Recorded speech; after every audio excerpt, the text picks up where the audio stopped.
$2,000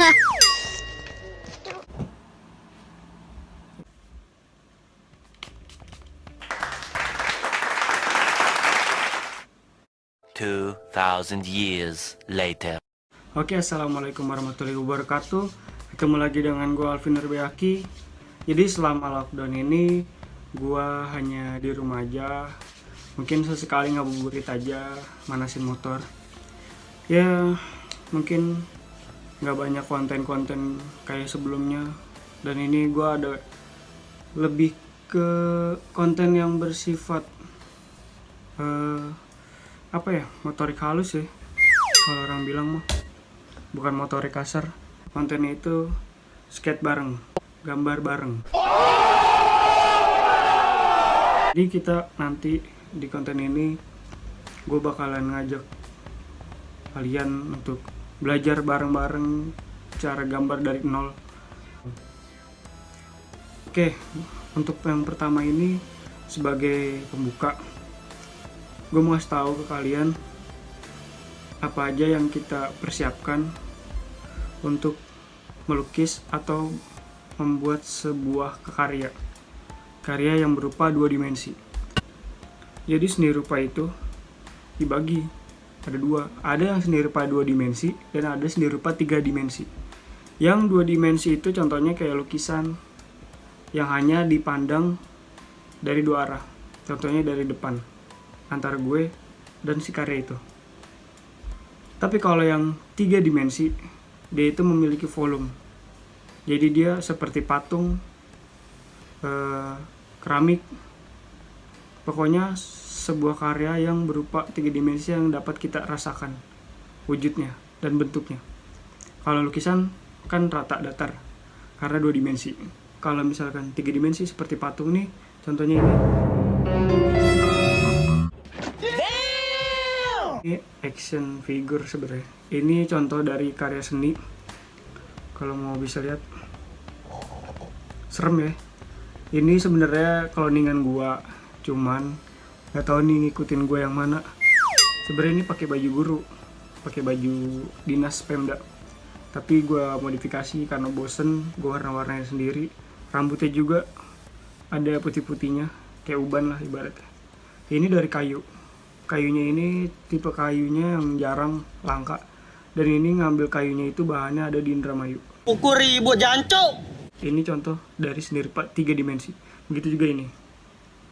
Kalau yang seni rupa 2 dimensi itu kayak gambar. Contohnya ini.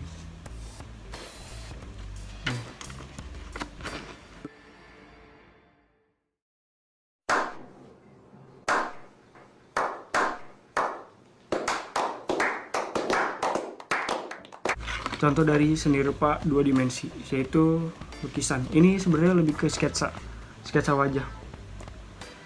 Ini juga gambar gue digambarin sama temen gue.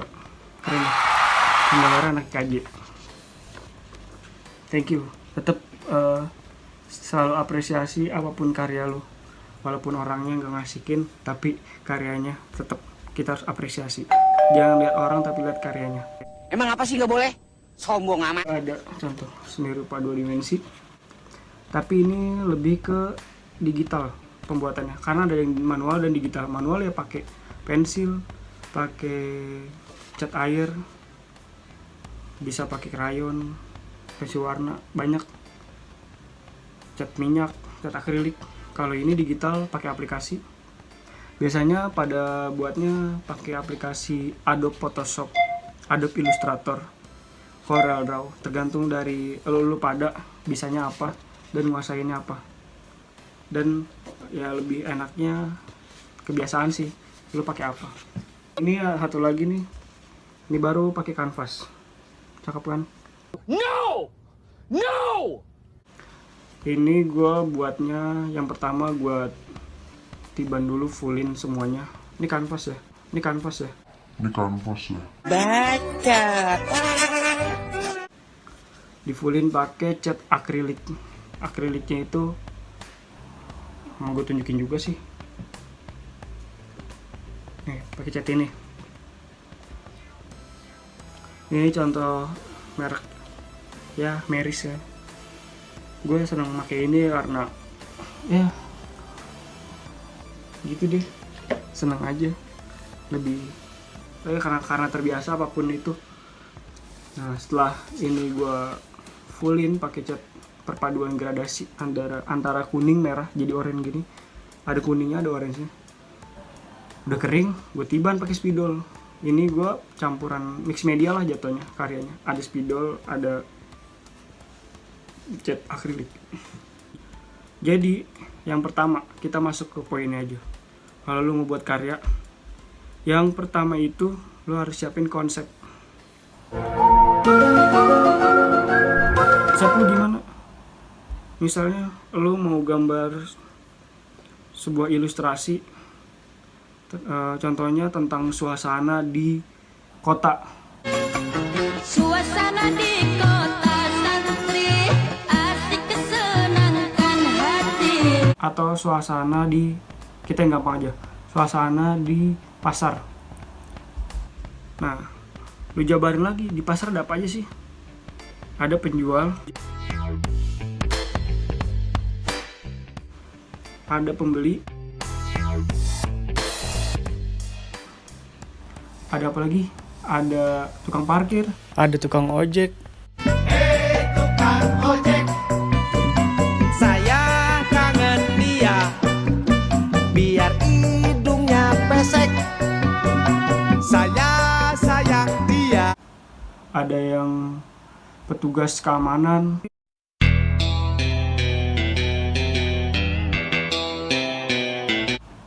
ada preman pasar biasanya,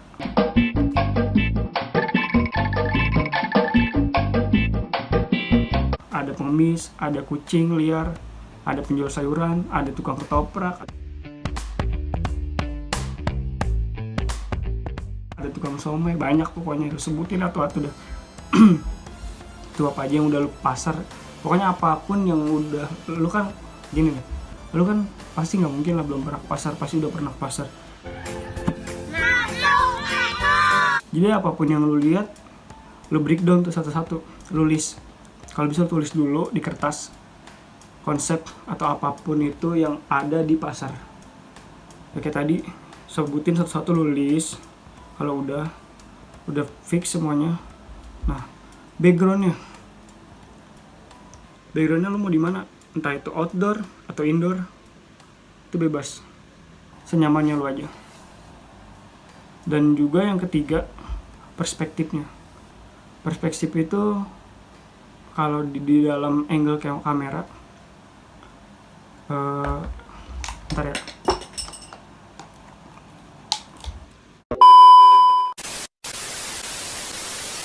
Kalau dalam angle kamera itu, contohnya kayak lu ngambilnya di tengah, sudut pandangnya, lu dari bawah, jadi lebih kamera lu nyorotnya, maksudnya dari bawah, atau dari atas ke bawah, atau dari kanan, dari samping kiri.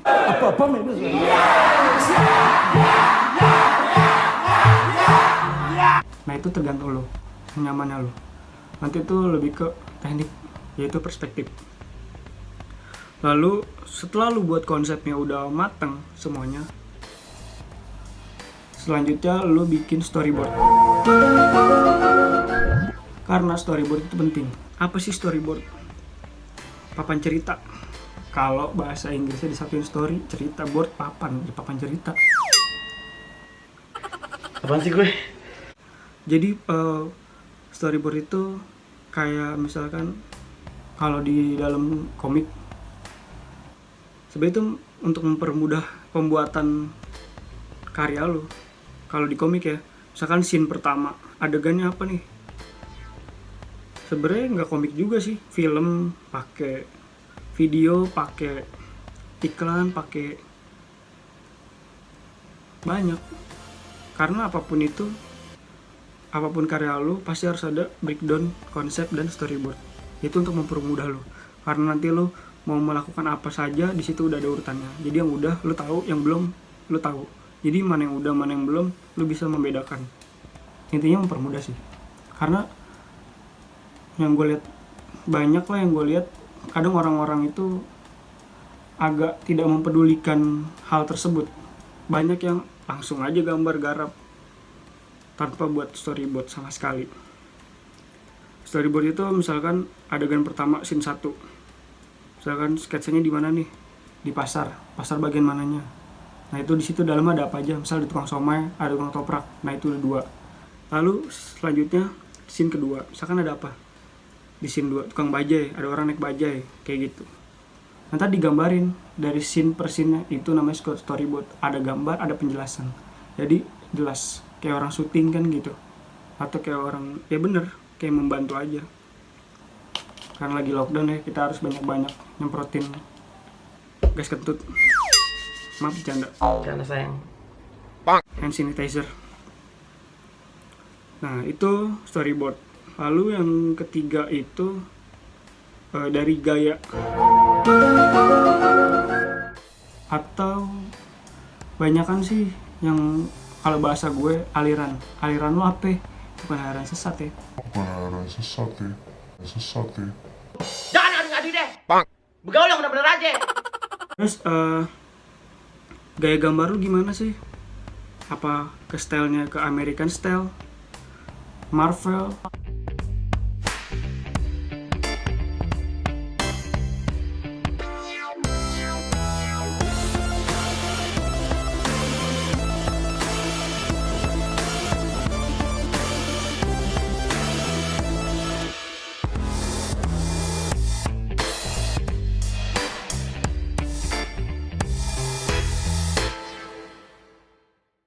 Atau anim, manga.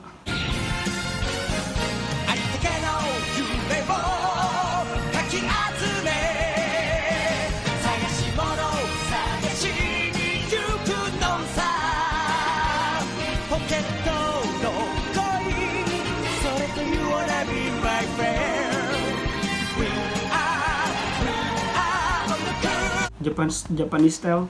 Nah itu beda lagi. Itu nanti ada penjabaran lagi. Entah lu, pasti setiap seniman punya referensi siapa seniman yang jadi patokan. Misalkan dari gambar gua lebih ke siapa, tapi bukan berarti kita plagiat gambarnya, tapi kita lebih ke kiblatnya siapa. Misalkan gue kiblat gue Salvador Dali, jadi gue ambil berbagai macam, misalkan dari bentuk-bentuknya, ornamen-ornamennya, lekukan garisnya, mungkin ada yang terinspirasi dari situ. Contohnya gitu. Ya kayak lu aja, idola lu siapa sih? Misalkan pasti lu punya idola lah, nggak mungkin nggak punya. Itulah sebagai kiblat patokannya. Oke, jadi itu aja yang pertama, konsep, storyboard. Lalu yang ketiga tadi lebih ke aliran atau gaya gambar lu. Itu sih yang harus ditekankan. Untuk selanjutnya itu pengaplikasiannya ya mengalir aja, berjalan sesuai dengan apa yang lu kuasai, teknik yang lu kuasai, dan kebutuhan. Itu aja dari gua.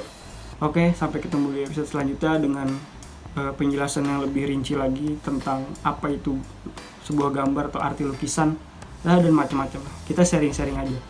Mohon maaf kalau misalkan gua ada salah-salah kata atau salah-salah perbuatan, karena gue juga masih belajar di sini, masih sangat-sangat kurang ilmu gue. Jadi kita bareng-bareng aja sharing, belajar bareng gambar. Oke, thank you semuanya udah nonton. Jangan lupa like, comment, and subscribe. Thank you.